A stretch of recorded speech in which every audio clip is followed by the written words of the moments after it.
You ask Tiger to solve. This deals with linear equations with one unknown. The final result is x equals -2/15. Let's solve it step by step.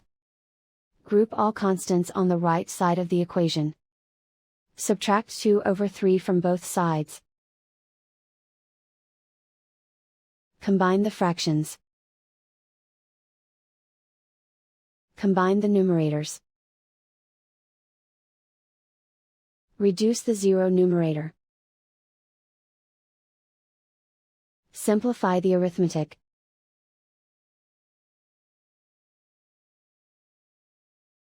Isolate the x. Divide both sides by 5. Simplify the fraction. Simplify the arithmetic.